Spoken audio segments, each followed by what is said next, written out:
Bonjour à toutes et à tous et bienvenue dans cette émission Bilan du PAG dans les domaines des arts, de la culture et du tourisme.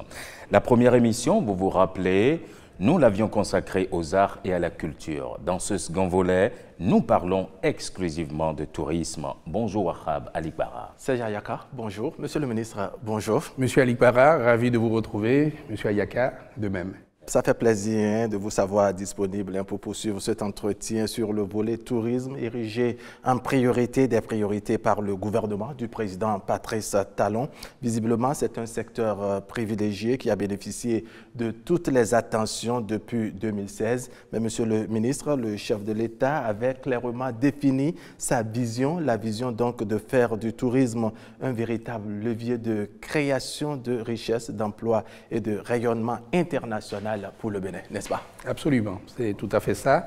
Je voudrais dire d'abord que ça part d'un constat. Ça part du constat que le Bénin, jusqu'à présent, n'avait que l'agriculture principalement et le transit, la logistique. Donc pour le PAG, il a fallu évidemment faire l'état des lieux et se poser la question, le chef de l'État s'est posé la question de dire mais comment nous diversifions l'économie béninoise? Et cette diversification, principalement, vous avez deux voies. Vous avez évidemment l'industrialisation que nous voyons en cours et vous avez également le fait de fructifier les potentialités béninoises dans le champ du tourisme, parce que c'est une véritable industrie capable, comme le chef de l'État l'a annoncé, de créer de la richesse, de l'emploi et de nous permettre par ailleurs, évidemment, de rayonner au plan international. Jusqu'en 2016, et je l'avais dit la dernière fois, et je le répète de nouveau, et pour cause, je suis bien placé pour vous dire que le tourisme était plutôt embryonnaire. C'était un potentiel qui n'était pas, à l'époque en tout cas, prioritaire, donc que nous avions sous-exploité, sous-valorisé, alors que l'industrie touristique a le potentiel vraiment pour aider la jeunesse béninoise, pour impacter positivement le PIB et pour nous permettre de passer un palier en ce qui concerne notre développement. Donc oui, faire du tourisme ce levier important, faire les objectifs clairs, avoir à minima 2 millions de visiteurs en 2030, et 2 millions de visiteurs, en fait, c'est sur la base des anciens chiffres que nous avions. Donc sur la base de ce que nous pensions être 400 000 visiteurs, nous avions projeté 2 millions en 2030. Mais nous sommes en train, on va en parler au rang des réformes, nous sommes en train de reprendre les statistiques touristiques et nous nous sommes rendus compte que, en fait, nous n'avions jamais pris en compte les frontières terrestres. Et quand on prend en compte les frontières terrestres, nous passons de 400 000 visiteurs par l'aéroport à plus d'1,5 million en comptant les frontières terrestres. Alors, si nous sommes déjà à 1,5 million, vous pensez bien que nous allons avoir des ambitions réévaluées à l'horizon 2030. Donc, nous sommes en train d'y travailler actuellement, où nous serons peut-être à 4 millions, voire 5 millions, disons, en termes de chiffres, en termes d'ambition. Donc, oui, nous sommes aujourd'hui à peine à moins de 6% du PIB, et nous projetons d'aller jusqu'à plus de 13% du PIB à horizon 2030. Donc voilà un peu pour contextualiser l'état des lieux et la vision et nos ambitions. Oui, voilà donc la vision qui est là. Et en un peu moins de 10 ans maintenant, quelle a été véritablement la réponse budgétaire qui a été déployée pour concrétiser cette vision du gouvernement? Oui, vous avez raison de poser cette question parce que je dis souvent que quand on parle de politique publique, si derrière il n'y a pas les lignes budgétaires qu'il faut, ça reste des discours et ça reste des slogans. Alors nous, avec le gouvernement de la rupture, nous avons sur la décennie qui s'achève en 2026, nous aurions pour le tourisme, la culture et les arts, s'entend culture et arts comme intrant exactement substrat du tourisme, nous mettons la bagatelle de 2 milliards d'euros, un peu plus de 2 milliards d'euros. En francs CFA, nous mettons un peu plus de 1250 milliards de francs CFA. C'est inédit, c'est jamais fait, disons, sur le continent africain. Et je pense même qu'actuellement, à travers le monde, il n'y a pas cette dynamique, cet engagement public avec des fonds publics jusqu'à ce niveau-là. Donc oui, c'est vraiment un point de concentration des efforts de diversification et nous allons voir tout à l'heure comment tout cela est décliné à travers un certain nombre d'infrastructures, à travers un certain nombre de réalisations, à travers un certain nombre de réformes. D'accord. Alors, 1250 milliards, ce n'est pas peu. On peut donc reconnaître que l'investissement financier est donc colossal, ce qui illustre la volonté politique. Et cela fascine les acteurs du secteur et convainc même les plus sceptiques. C'est en tout cas ce que nous allons voir à travers ce reportage que nous propose Ulvaeus Balogun. Le Bénin, terre d'histoire et de culture, se réinvente pour devenir une destination touristique majeure sous l'impulsion du gouvernement. Des projets ambitieux transforment peu à peu le paysage touristique du pays. Lorsque le chef de l'État avait annoncé de faire du tourisme l'un des piliers du développement économique du Bénin, j'avais des doutes. Mais aujourd'hui, je peux vous dire que les fruits ont tenu la promesse des fleurs. À Ouidah, la route des esclaves, chargée de mémoire, se modernise pour offrir une expérience immersive et éducative. Waouh, je reste bouche bée, j'adore. C'est rempli d'histoires que je n'ai pas de mots. Moi, je viens du Luxembourg. C'est une des premières fois qu'on assiste, donc c'est un grand plaisir que je vais passer tout le séjour. C'est complètement différent par rapport à notre culture. Donc, on vient ici, on découvre tout un tas de choses. Et cette approche aussi à la religion vaudou, c'est quelque chose d'extrêmement intéressant pour nous. Donc, on pose un tas de questions. On parle avec les personnes et voilà, les danses ici, le rythme, la musique, on trouve que c'est incroyable. À Niki, le Bénin redonne vie à une célébration historique de la tradition des peuples Batono. Le palais royal retrouve ses attributs. Lorsque nous allons sur le domaine des sites touristiques, vous voyez comment le secteur a été redynamisé. Les investissements massifs qui ont été faits dans ces secteurs-là, cela encourage nous qui sommes dans le domaine qu'il y aura un lendemain meilleur. Le gouvernement mise aussi sur les côtes béninoises. De Fidrosé à Ouidah, tout le long de la route des pêches, se transforme en une station balnéaire moderne prête à séduire touristes et investisseurs. Aujourd'hui, le Bénin est sur le toit du monde. Le tourisme aujourd'hui fait partie des priorités du gouvernement de notre pays et nous voyons des actions concrètes. Nous faisons du tourisme mémoriel, nous faisons du tourisme pour découvrir tout ce qui est richesse culturelle et culturelle. Et donc, nous avons intérêt, nous tous, acteurs du secteur, à aller chercher ces touristes-là, à leur faire découvrir Ganvier, la Vénus de l'Afrique. Nous avons également Porto Novo. Nous avons beaucoup de belles choses. Nous avons la rivière Noire, nous avons Abomey, nous avons les circuits balnéaires dans Grand Popo, Bopa, etc.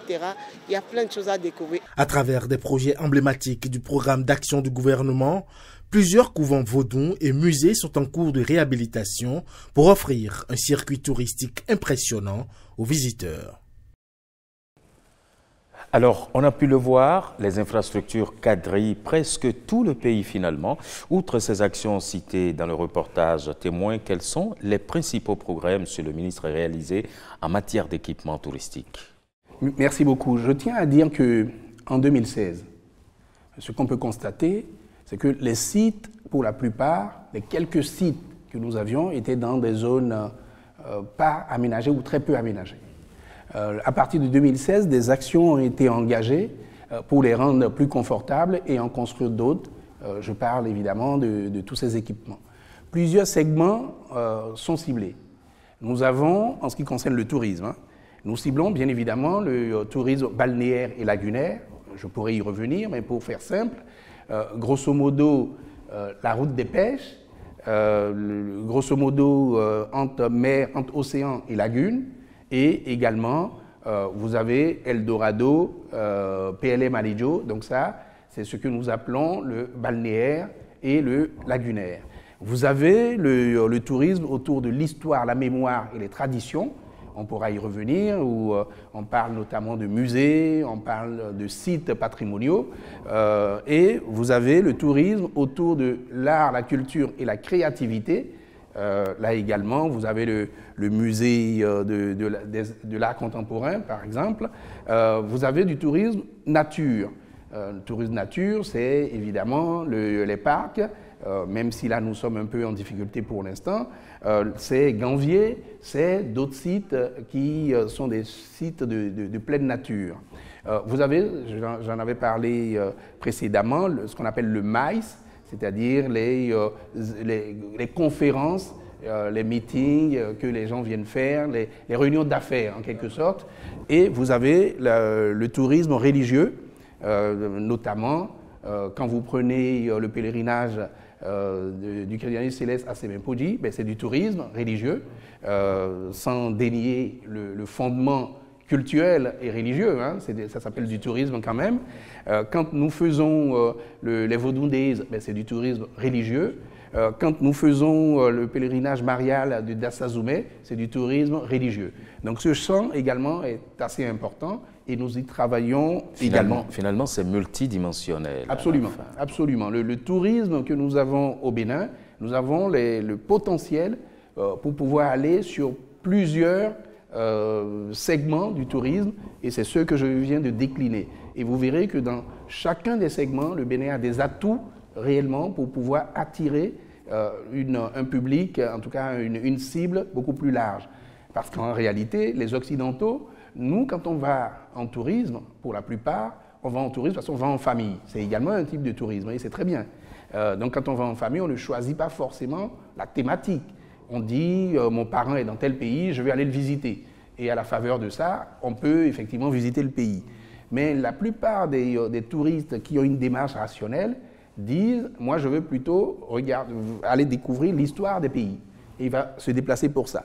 Quelqu'un va dire, non, moi je vais en affaires et je vais en profiter pour découvrir le pays. C'est tout cela qui explique les segmentations. Donc nous avons de quoi pouvoir toucher toutes ces cibles et leur donner satisfaction avec les potentialités qui sont les nôtres. Alors que dire du tourisme mémoriel alors ? Le tourisme mémoriel est essentiel, il est important. Et quand j'ai parlé d'histoire, mémoire et tradition, c'est le tourisme mémoriel. Et ça, c'est niché principalement à Ouida. Et où nous avons, donc à Ouida, nous pouvons rivaliser avec les plus grandes destinations en la matière. Où nous avons les sites marquants de la traite des Noirs, notamment la place aux enchères, la route de l'esclave, l'offre muséale, puisque dans le fort portugais, il y a le MIM, donc le Musée international de la mémoire de l'esclavage. Donc tout cela, c'est du mémoriel. Et nous avons un certain nombre de sites également sur la route de l'esclave, le site de Zomaï, le site du mémorial de Zomboji. Et nous sommes en train de faire des travaux importants au niveau de la plage pour le bateau du départ, où il y a un bateau grandeur nature qui est en train d'être construit pour pouvoir donner la possibilité aux visiteurs de se projeter un peu, si je puis dire, dans ce que vivaient nos parents qui étaient mis en esclavage. D'accord. Alors, Monsieur le ministre, en termes de tourisme mémoriel, Ouida en est une grande illustration, mais qu'est-ce qui est fait d'autre dans le domaine? Merci beaucoup. Évidemment, je l'ai dit tout à l'heure, nous n'avons pas que le tourisme mémoriel. J'ai parlé du balnéaire, par exemple, et en ce moment, vous avez dû constater, comme tous les Béninois, que nos côtes sont très appréciées, et notamment la route des pêches. Vous avez vu l'aménagement qui est en cours au niveau de la route des pêches. Vous avez vu l'aménagement qui est déjà fait à Cotonou au niveau de la corniche Est.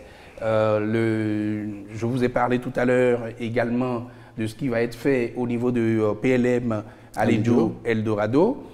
Donc tout cela montre tout ce qui est en train d'être fait. Nous avons, quand vous allez à Ouida par la nouvelle route en construction, vous pouvez constater qu'il y a des aménagements qui sont faits, un nouveau pont pour franchir la lagune également. C'est un golfe, je vais y revenir, qui est en cours. Donc oui, nous faisons beaucoup également en ce qui concerne le balnéaire et le lagunaire. Nous avons également Ganvier, proche de nous, où c'est vrai, si vous allez aujourd'hui à Ganvier, nous n'avons pas encore fait tout ce qui est prévu parce que c'est à l'intérieur que les premières choses sont faites. Donc à l'embarcadère, on ne se rend encore compte de rien. Mais au niveau de Ganvié, nous avons déjà, par exemple, le marché flottant qui a été achevé. Ça fait partie des équipements ou des aménagements qui doivent être faits à Ganvié. Au niveau de Ganvié, vous avez déjà l'électrification qui est bien avancée, qui est en cours. Il en est de même pour les travaux, pour l'adduction d'eau et les travaux pour l'assainissement, c'est-à-dire pour avoir une station d'épuration. Nous avons également des infrastructures socio-communautaires qui sont en cours ou qui vont bientôt, dont les travaux vont bientôt démarrer, le collège, mais également d'autres sites, le centre de santé, etc., etc. Donc oui, il y a des choses qui sont faites là, au niveau de Ganvié. Au niveau de l'embarcadère, on voit passer parfois des images qui ne sont pas très gouléantes parce que, pour l'instant, c'est l'ancien embarcadère où vous avez on va dire, le chevauchement de nos dames poissonnières et en même temps des populations et en même temps des touristes. Ouais. Donc c'est un lieu où il faut être très vigilant sur l'assainissement parce que c'est là où les dames déversent tout. Mais quand nous aurons fini ces aménagements, vous verrez, tout ça sera bien séparé. Et Ganvié va avoir un visage exceptionnel et ça va être pratiquement à 20 km de Cotonou, le premier site, en dehors de Cotonou même, le premier site à découvrir. Donc oui, beaucoup de choses ont été faites.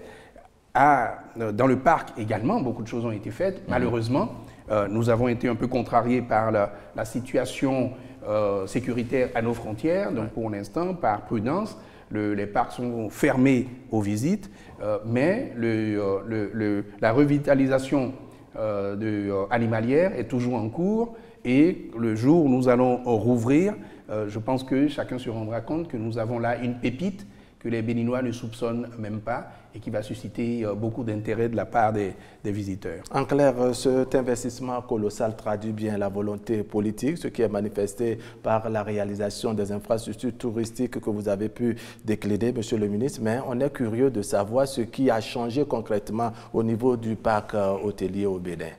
Alors, pour le parc hôtelier, le Sofitel est le symbole de ce que nous sommes en train de faire.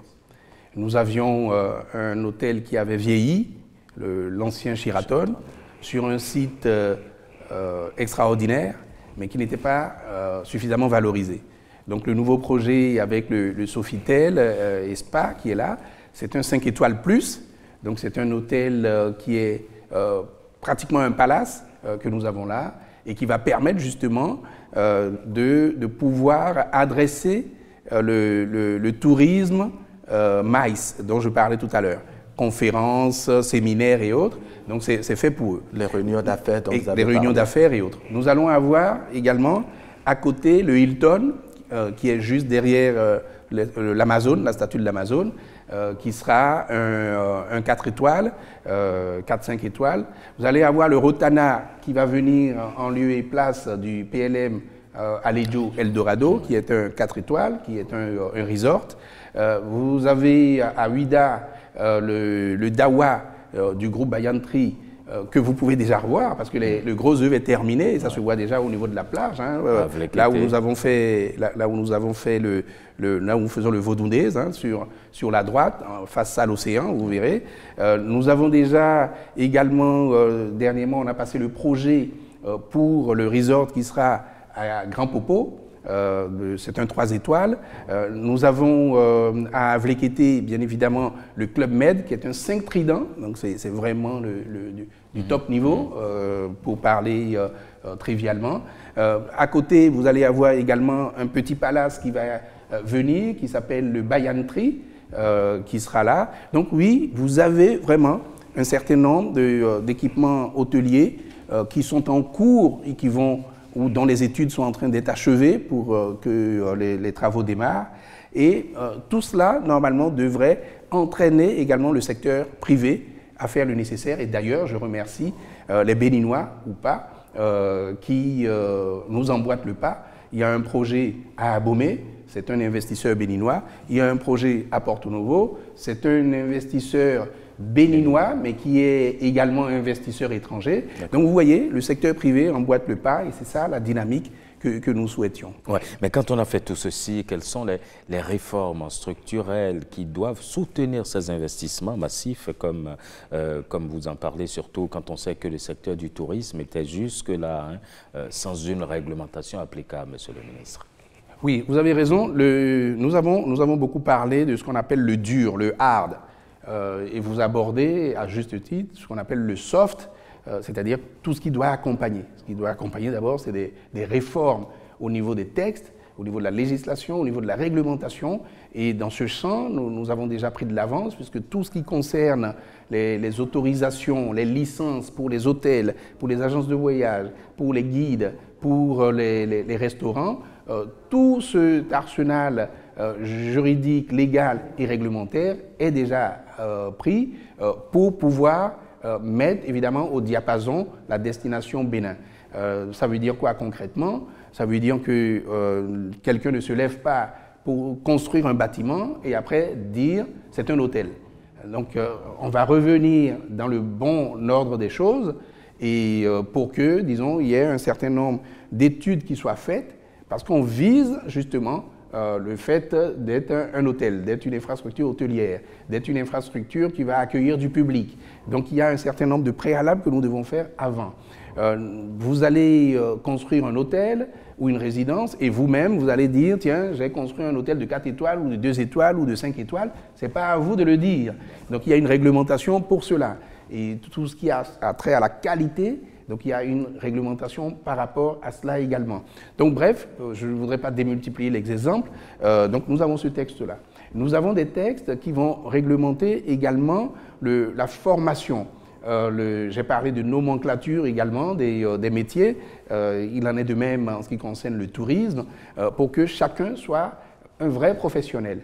Et donc en termes de formation, en termes de renforcement de capacité, en termes d'école hôtelière, en termes d'école de cuisine et de restauration. Donc il y a un certain nombre de choses qui sont en cours, qui sont moins visibles. Il y a déjà des formations qui ont été faites de guides ou de professionnels en cours d'utilisation qui ont été également faites par le ministère, par l'État béninois. Donc oui, tout cela fait partie de ce que nous adressons en ce moment, des sujets que nous adressons, pour pouvoir être prêts ou le plus près possible au moment où nous allons lancer la destination. Et vous ne le savez peut-être pas, la destination doit commencer à être lancée cette année 2025. D'accord. Alors, ces réformes et ces différentes réglementations, c'est aussi bien au profit des populations que des acteurs eux-mêmes. Il y a notre camarade, pour ne pas dire notre collègue Evaüs Balogun, qui a tendu son micro à quelques acteurs. Ils se sont prononcés dans le sens de l'enthousiasme. On va les écouter. Très bien. Aujourd'hui, n'importe qui ne peut plus se lever pour dire qu'il va rentrer dans le domaine de l'hôtellerie ou du tourisme. Tout a été réglementé, sauf ceux qui ont la capacité, ont les potentialités, peuvent rêver et d'exercer dans ce domaine. Là où les investissements colossaux, de façon, j'allais dire, infrastructurelle, c'est fait par le gouvernement, c'est normal, parce que c'est lourd. Les privés ne peuvent pas se lever et faire ça. Mais dans ça, quelle est la part réservée pour l'investisseur béninois? Parce que c'est lui qui accompagne le PAG en premier. La formation du personnel. Le gouvernement a déjà commencé parce que nous avons eu la formation des guides touristiques, ce qui n'a jamais été le cas jusqu'à l'avènement du gouvernement de la rupture. C'est un secteur qui était carrément laissé au privé, mais pour une fois, le gouvernement a investi dans la formation des guides touristiques. Oui, l'accès à la formation, au développement de la compétence. Ensuite, nous devons avoir l'accès au marché. Il y a des systèmes pour permettre à un chef d'entreprise ou à un investisseur d'avoir une garantie de l'État et puis un accompagnement financier digne de ce nom.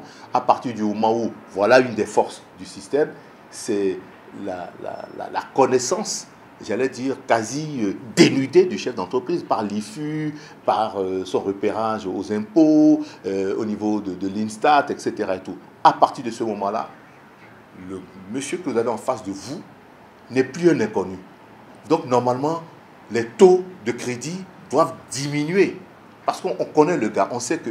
Parce que plus le taux de crédit augmente, c'est parce qu'on sait qu'il y a un risque d'insolvabilité. Mais là, avec cet exploit, j'allais dire, du gouvernement, eh bien, on n'en tire même pas profit.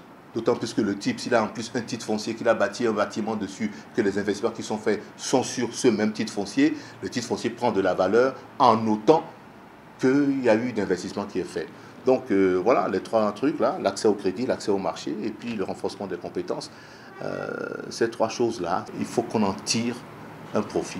Le gouvernement fait beaucoup et nous avons intérêt à accompagner le gouvernement, surtout au sein de nos associations, à faire en sorte que tout ce que le gouvernement fait aujourd'hui, cela puisse véritablement servir au pays. Alors, Monsieur le ministre, vous avez parlé de la destination Bénin et j'imagine que c'est d'ailleurs l'objectif global qui guide toutes ces actions dont vous venez de parler. Quelles sont les actions initiées pour la mise en tourisme de la destination?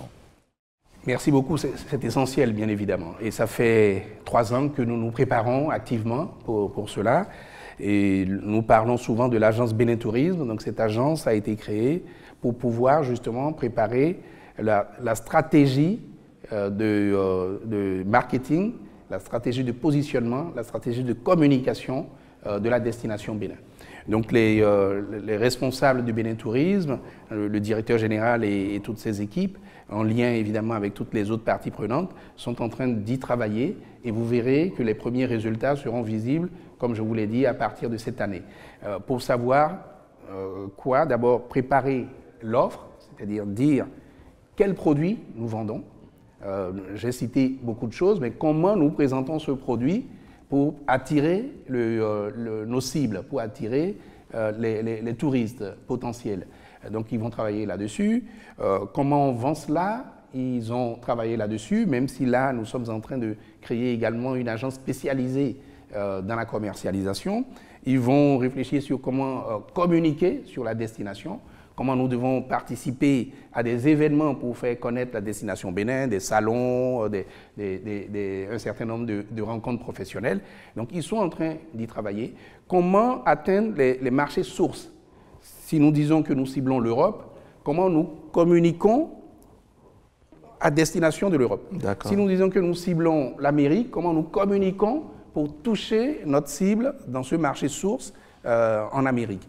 Idem pour l'afrodescendance, idem pour le Nigeria, parce que le Nigeria est un vaste marché pour nous, idem pour la sous-région en général, c'est-à-dire des Togolais, des Ghanéens et même l'Afrique centrale. Donc ils sont en train d'y travailler parce que ce n'est pas de la même façon que vous allez vendre le Bénin à nos parents du Nigeria, que nous allons vendre ça forcément à des Américains ou à des Brésiliens. Ce n'est pas de la même façon que vous allez vendre ça à des afrodescendants. Donc vous comprenez que l'afrodescendant, a priori, il peut être plus intéressé par le parcours mémoriel que par le parcours, je ne sais pas moi, balnéaire. Encore que ce n'est pas dit.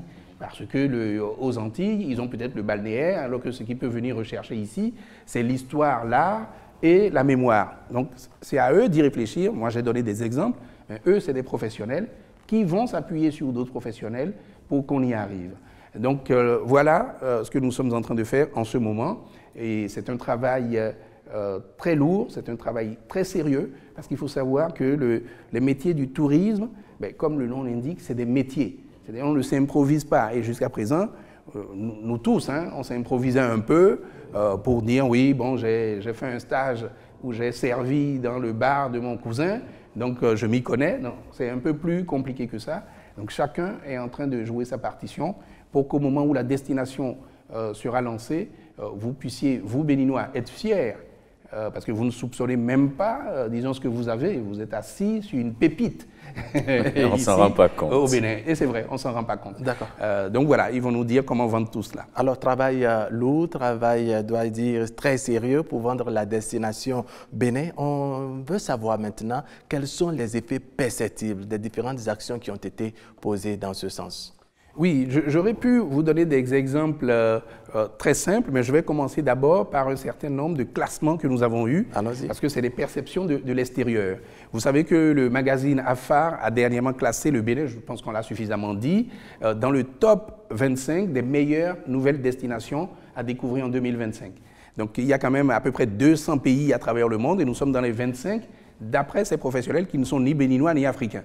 Nous avons également le Lonely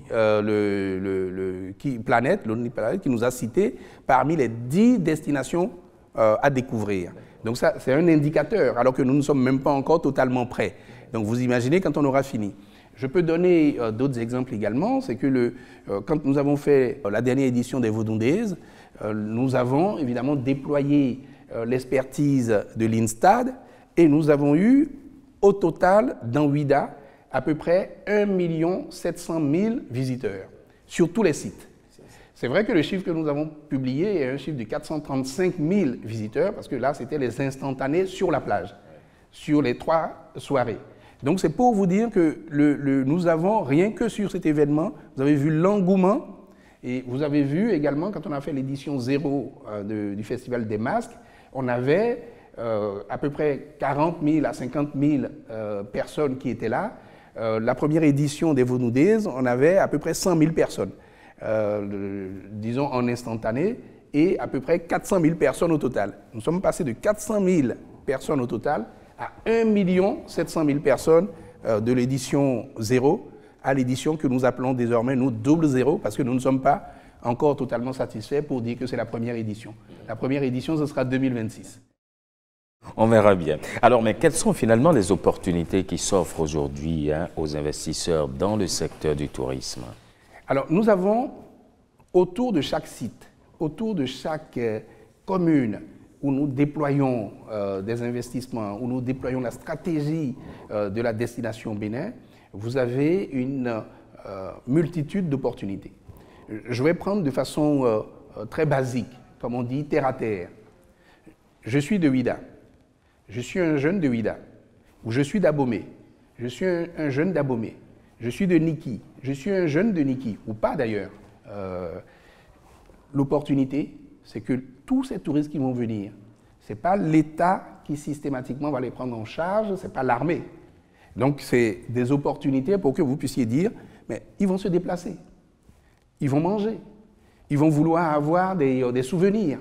Ils vont vouloir, au-delà même, disons, des sites qu'on leur propose, il y a les sentiers battus. Donc c'est autant d'opportunités pour la jeunesse, autant d'opportunités d'emploi. Et autour, vous avez vu tout à l'heure, je vous ai dit que nous avons à Porto Novo le secteur privé qui construit un hôtel 3 étoiles, à Abomey le secteur privé qui construit un hôtel 3 étoiles. Nous avons d'autres sites où on peut également avoir des investisseurs qui vont venir, parce que l'État ne va pas construire des hôtels partout. Nous, on fait de quoi faire l'appel d'air, en quelque sorte en tête de gondole. Mais après, derrière, il y a tout le supermarché ou tout l'hypermarché où chacun, disons, peut exposer son produit. Donc, vous avez un jeune qui est à Abomey, qui est à Lada, qui est à Niki, qui est même à Ganvier. Mais comment transporter les touristes? Quand le touriste vient en avion ou en voiture, après, en voiture, il va directement sur les sites. Un site comme le site d'Abomey, c'est 47 hectares. Et ce n'est pas un site où vous allez mettre une voiture. Donc, une fois qu'on fait la dépose minute pour parcourir le site, bien, peut-être des tricycles, peut-être d'autres possibilités avec des motos électriques, etc. C'est des opportunités pour les jeunes. Évidemment, le guidage est un métier sérieux. C'est également dès maintenant qu'il faut se lancer dedans, se former pour saisir ces opportunités en ce qui concerne le guidage. Donc l'exploitation, la construction de restaurants. Vous avez vu sur la route des pêches, quand on a fait un appel pour des projets, vous avez vu l'engouement. Et tous ceux qui veulent créer des cabanes, parce qu'une cabane, ce n'est pas négatif. Une cabane, d'ailleurs, ça peut être dépaysant pour le touriste. Une cabane ne veut pas dire que c'est mal fait. Une cabane ne veut pas dire, parce que c'est au bord de la plage, c'est léger pour ne pas bétonner la plage. Donc, vous avez autant d'opportunités pour pouvoir avoir des ressources, pour pouvoir avoir du revenu pour la jeunesse béninoise. Donc, Ouida, Abomey, Niki, Porto Novo, Alada, Cotonou, j'ai parlé tout à l'heure également évidemment de la route des pêches. Tout cela, c'est autant d'opportunités que nous créons. D'accord. À la fin, on se demande combien d'emplois seront créés à la fin du mandat du président Patrice Talon. Cela m'amène à vous demander à combien vous estimez également la contribution du secteur du tourisme au PIB béninois, donc le produit intérieur brut. Ce que je peux dire, c'est que nous avons estimé que le secteur touristique va créer à peu près 700 000 emplois. Je dis le secteur touristique, je n'ai pas dit l'ensemble de ce que le gouvernement est en train de faire.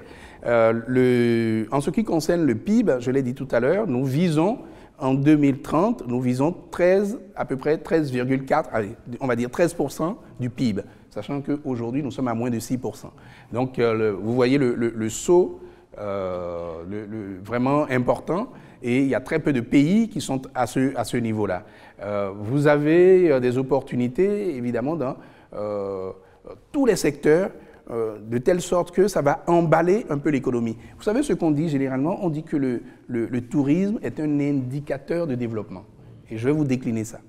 Ce n'est pas le fait de recevoir 2, 3 membres de sa famille. Mais si vous voulez vraiment développer l'industrie touristique, et vous visez les marchés dont je viens de parler, c'est-à-dire l'Europe, l'Amérique, vous visez l'Afrique, vous visez l'afrodescendance, le Brésil, etc., vous êtes obligé dans votre pays d'avoir des équipements sanitaires à niveau. Vous êtes obligé dans votre pays d'avoir le téléphone et l'Internet qui fonctionnent. Dans votre pays, vous devez avoir l'eau, vous devez avoir l'électricité. Dans votre pays, et nous avons encore du travail à faire, on doit pouvoir avoir des rues propres, on doit pouvoir avoir, disons, un accueil, on doit pouvoir avoir des restaurants qui sont à niveau. La sécurité. La sécurité, oui. etc., etc. C'est un indicateur de développement. Le jour où on va vous dire que le Bénin est devenu un grand pays touristique, sachez que c'est parce qu'on a atteint un niveau de développement, sinon c'est impossible à faire, parce que chaque fois que les gens vont venir, ils n'auront pas d'eau.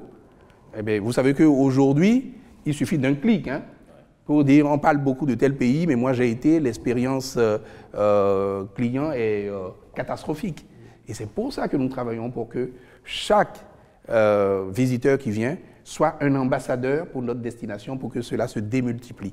Donc nous travaillons, pour vous dire le détail, nous travaillons même sur comment démoustiquer.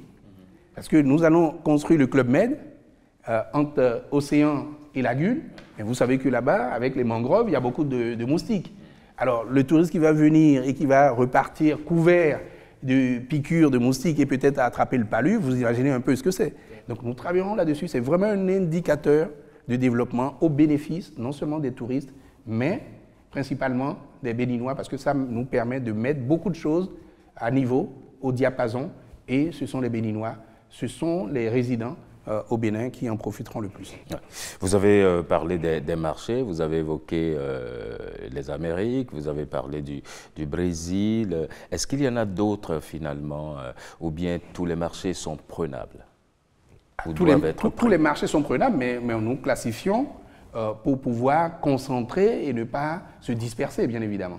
Donc, même si nous avons 10 marchés cibles, je donne ça à titre d'exemple, quel marché nous attaquons d'abord? Donc, ce qui nous semble prioritaire, c'est d'attaquer, c'est ce que j'ai dit tout à l'heure, l'Europe, un certain nombre de pays, la France, la Belgique, la Suisse, etc., même l'Allemagne, la Hollande, d'attaquer évidemment le Nigeria, je vous l'ai dit, c'est vraiment à côté, et si on y arrive par notre stratégie, vous verrez, ce sera exceptionnel.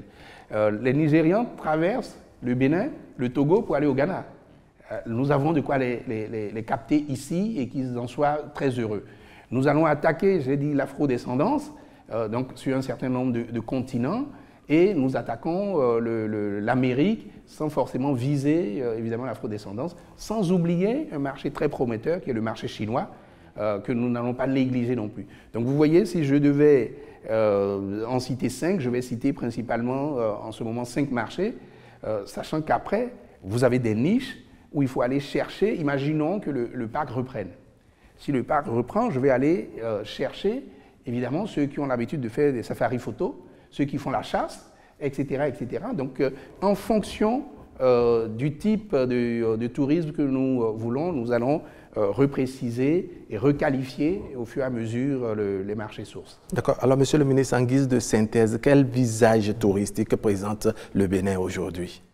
Le Bénin aujourd'hui est un pays très promoteur en termes touristiques.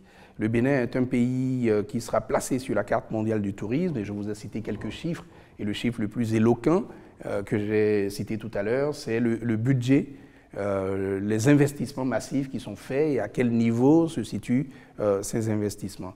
C'est vous dire également la diversité ou la multiplicité de types de tourisme qui sont possibles au Bénin, du fait de nos potentialités. Donc tout cela nous donne beaucoup d'espoir que le Bénin, à l'échelle du continent, sera une belle et grande destination. À l'échelle du monde, je ne peux pas en dire autant parce que, vous savez, le premier pays touristique aujourd'hui est à 98 millions de visiteurs par an.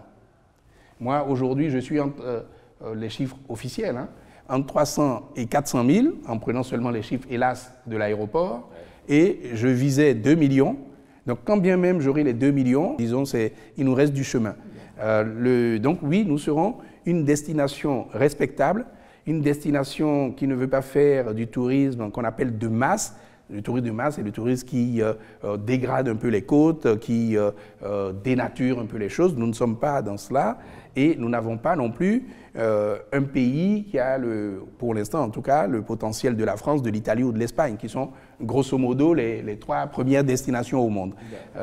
Mais nous serons une grande destination en Afrique, peut-être après l'Égypte, après des pays comme l'Égypte, je veux dire, et en Afrique au sud du Sahara, je pense que nous serons une grande destination après peut-être l'Afrique du Sud, le Kenya et les pays qui aujourd'hui ont tout misé sur le tourisme et notamment le tourisme de vision. Oui. Alors, mais un mot tout de même avant de finir sur le visa touristique.